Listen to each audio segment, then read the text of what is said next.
ஃபரீதுங்கிறவர் கேட்குறாரு, இமாம் தொழுகையில் சலாம் சொல்லிவிட்டார், ஆனால் நான் அத்தஹியாத்து மட்டும்தான் ஓதி உள்ளேன். இப்போது நான் சலாம் சொல்ல வேண்டுமா அல்லது சலவாத்து துவா ஓதிவிட்டு தான் சலாம் சொல்லணுமா? அதாவது தொழுகையில் இமாமை பின்பற்றுறோம். இமாமை பின்பற்றி தொழும் பொழுது இமாம் செய்கிறதையெல்லாம் நம்ம செய்கிறோம். அவர் ருக்குக்கு போனால் நம்ம ருக்குக்கு போயிடுறோம். அவர் ருக்குலேருந்து எந்திரிச்சா நம்மளை எந்திரிக்கிறோம். அவர் சைதாவுக்கு போனால் நம்மளும் சைதாவுக்கு போகிறோம். அப்போ எல்லாத்துலையும் அவரை ஃபாலோ பண்ணுறோம்ல. அந்த மாதிரி இப்போ அத்தஹியாத்தில் உட்காந்துட்டோம், கடைசி ரக்காத்தில் உட்காந்தாச்சு. அத்தஹியாத்தில் நம்ம அத்தஹியாத்து ஓதிக்கிட்டு இருக்கும்போதே அவர் வேகமாக மின்னல் வேகத்தில் ஓதிட்டு சலாம் கொடுத்துட்டார். இப்போ சலாம் கொடுத்துட்டோன்னே இப்போ இமாமுடைய தொடர்பை நம்ம நிறுத்திட்டு நம்மளும் சலாம் கொடுத்துடணுமா? நமக்கு ஓத வேண்டியது ஒன்று கொஞ்சம் மிச்சம் இருக்கிறது, அதை ஓதிட்டு தான் செய்யணுமாங்கிறது உடைய கேள்வி. இந்த ஓதுறதை பொறுத்த வரைக்கும் இந்த அத்தஹியாத்துடைய விஷயம் எந்த அந்தஸ்தில் மார்க்கத்தில் இருக்கிறது? விரும்பினால் அத்தஹியாத் ஓதிக்கொள்ளலாம், விரும்பினால் ஓதாமல் இருக்கலாம். அப்படி உள்ள விஷயமா கண்டிப்பாக ஓதணுமா? அதை முடிவு பண்ணணும். கண்டிப்பாக ஓதனமாக இருந்தால் கண்டிப்பாக ஓத வேண்டிய ஒரு விஷயத்தை நீங்கள் விட்டால் உங்கள் தொழுகை செல்லாது. இமாமு சலாம் கொடுத்தா நீ பாட்டு சலாம் கொடுத்துருப்பா, எனக்கு ஒன்றும் வேலை பாக்கி இருக்குது என்று நீ ஓதிட்டு இருக்கணும். கட்டாயமெல்லாம் கிடையாது, சுன்னத்து தான் அப்படின்னு நிலையாக இருக்குமே என்று சொன்னால் இப்போ இமாம் பின்பற்றி அல்லவே கேட்க மாட்டான்ல, சுன்னத்தான விஷயம் தானே. அவர் சலாம் கொடுத்தா நீங்களும் சலாம் கொடுத்துடலாம். இப்போ அத்தஹியாத்துடைய அந்தஸ்தை பொறுத்த வரைக்கும் என்னன்னு கேட்டால் அது ஒரு கட்டாய கடமை.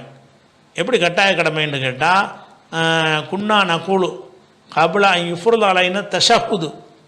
தஷஹூது என்ற அத்தஹியாத் என்பது கடமையாக்கப்படுவதற்கு முன்னால் அஸ்ஸலாமு அலல்லா, அஸ்ஸலாமு அலல்லாஹ் என்று நாங்கள் சொல்லி கொண்டிருந்தோம்.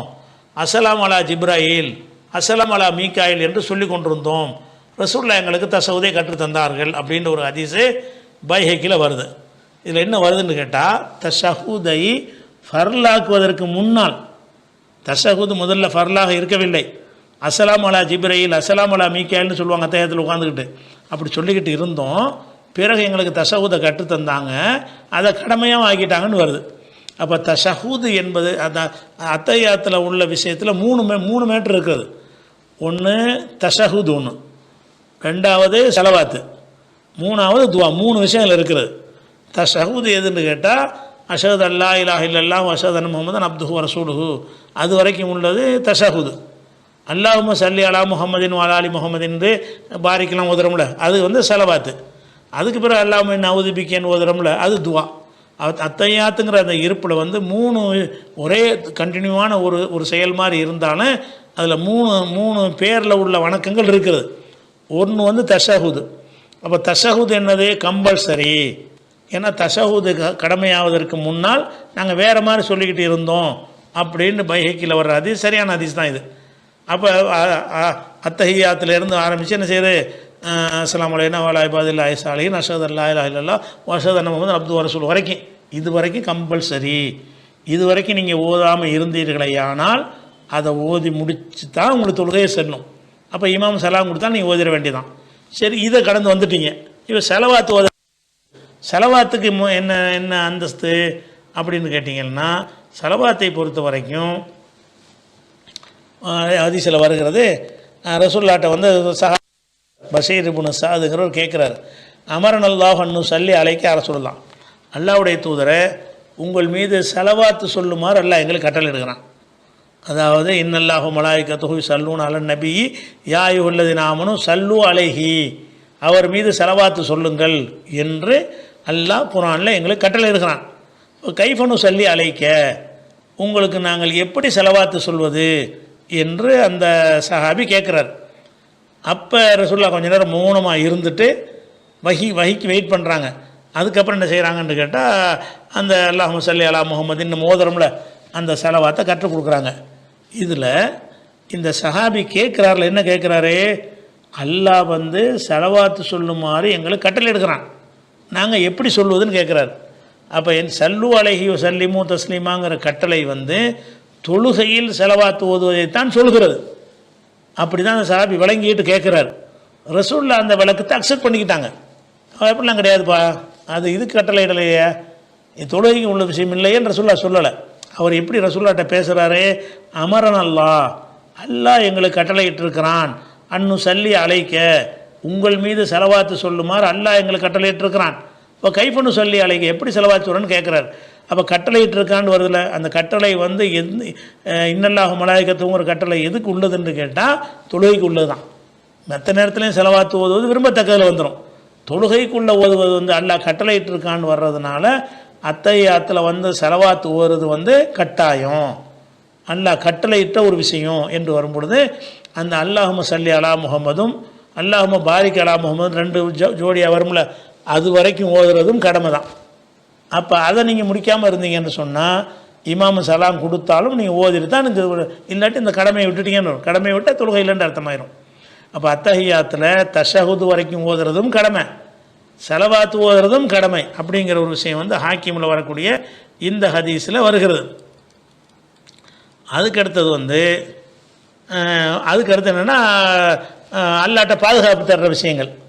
அந்த விஷயம் அதாவது தஷஹுது செலவாத்து ஓதி முடிச்சுட்டு என்ன செய்வோம், நம்ம அல்லாட்ட பாதுகாப்பு தரோம்ல, அவுது பில்லாஹி மின் அதாபி ஜஹன்னம் மின் அதாபில் கப்ரி மின் ஃபித்னத்தில் மஹியா உல் மமாத் ஒமின் ஷர்ரில் மஸீஹி தஜ்ஜால்னு சொல்கிறோம்ல, இந்த மாதிரி துவாக்கள். அப்போ ரசூலுல்லாஹ் என்ன செய்கிறாங்கன்னு கேட்டால், இதா ஃபரக அஹதுக்கும் மின தஷஹுதில் ஆஹிரி, கடைசி தஷஹுதை ஒருவர் முடித்த பிறகு ஃபல்யத அவ்வது பில்லாஹி மின் அர்பஇன், 4 விஷயங்களை விட்டவர் அல்லாஹ்விடத்தில் பாதுகாப்பு தேடி கொள்ளட்டும். எந்த 4 விஷயம் வேண்டாம், மின் அதாபி ஜஹன்னம் நரகத்துடைய அதாபில் இருந்தும், ஒமின் அதாபில் கபுரி கபருடைய வேதனையில் இருந்தும், ஒமின் ஃபித்னத்தில் மஹியா உல் மமாத் வாழும்போதும் மரணிக்கும் போதும் ஏற்படுகிற குழப்பத்தை விட்டும், ஒமின் ஷர்ரில் மஸீஹி தஜ்ஜால் தஜ்ஜாலுடைய தீங்கை விட்டும் பாதுகாப்பு தேடுகிறேன். இந்த 4ல் இருந்து பாதுகாப்பு தேடட்டும் என்று கட்டளையிடுறாங்க. அப்போ அந்த அத்தையாத்துக்கு பிறகு செலவாத்துக்கு பிறகு ஓதக்கூடிய அந்த துவாவும் அவசியம், கண்டிப்பான ஒரு விஷயம்னு ஆக்கிட்டாங்க. அப்போ இந்த ருக்கு சஜிதாவோட தஸ்பீ சொல்கிறோம்ல, அந்த ரேஞ்சில் உள்ளது கிடையாது அத்தையாத்துங்கிறது. எல்லாமே கடமையான விஷயம். அத்தையாத்தில் உள்ள ருக்குவில் சுப்ஹான ரப்பியல் அதையும் சொல்லணும்ல, ஒருத்தன் சும்மா குனிஞ்சிட்டு சும்மா எந்திரிச்சிட்டான் தொழுகை பாதிக்காது, நன்மை குறையும். சுப்ஹான ரப்பியல் அதையும் சொல்லலையா, அதனால தொழுகை பாதிக்காது. ஏன்னா அது வலியுறுத்தி சொல்லப்பட்டது கிடையாது. அல்ஹம்து சூரா வலியுறுத்தி சொல்லப்பட்டிருக்கு.